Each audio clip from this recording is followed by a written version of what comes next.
இந்தியாவில் 60% மக்கள் வேணான்னு சொன்னவங்க தான் இது வரைக்கும் ஆட்சிக்கு வந்திருக்காங்க. ஓகே, இப்போ இருக்க 30% வாங்கினாலே போதும், அதிகபட்சம் 40% வாங்கியிருக்காங்க. ஸோ இந்தியாவே ஆளலாம், கட்டி ஆளலாம். அப்போ அவங்க என்ன பண்ணுறாங்கன்னா, ஒரு கட்சியை வளர்க்குறது மட்டும் இல்லை, புது கட்சிகளை உருவாக்கவும் செய்கிறாங்க, புது கட்சிகளை மாற்று சக்தியாக காட்டவும் செய்கிறாங்க, அதன் மூலமாக வாக்குகளை உடைக்கவும் செய்கிறாங்க. இப்படியெல்லாம் பண்ணி ஒரு குழப்பத்தை உருவாக்கும் போது அந்த இடத்துல ஒரு நிச்சயமற்ற அரசியல் சூழல் நிலவும். அங்கே யார் வேணால் அதிகாரத்துக்கு வர முடியும். நம்முடைய மக்கள் அதுக்கு பழக்கப்பட்டு போயிட்டதுனால தேர்தலில் முறைகேடு நடந்தாலும், தேர்தலில் இது போல் ஒரு போதாமை இருந்தாலும் சரி, நாமெல்லாம் ஓட்டு போட்டு தான் இவங்களை எலெக்ட் பண்ணோம் அப்படிங்கிற ஒரு பொது மனநிலைக்கு போயிடணும். இந்த மனநிலையை கேள்வி ஏற்காத அரசியல் கட்சிகளால மாற்ற கொடுக்க முடியாது.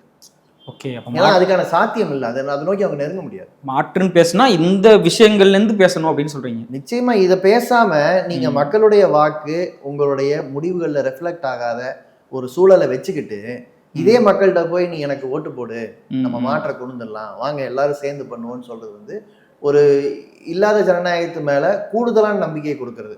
நான் மொத்தமா இந்த ஜனநாயகமே மோசம்னு சொல்லல, இதுக்குள்ள சில வாய்ப்புகள் இருக்கலாம்.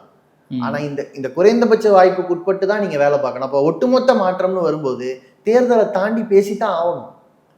தேர்தலை தாண்டி பேசலைன்னா ஜாதி அமைப்பு முறை எப்படி எதிர்ப்பீங்க?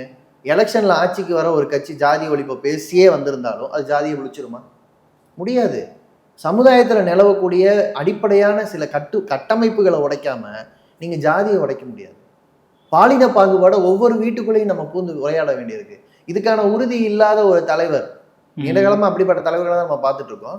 அந்த தலைவர்களால் அதிகாரத்தை பிடிக்க முடியும், ஆனா சமுதாய மாற்றத்தை கொண்டு வர முடியாது.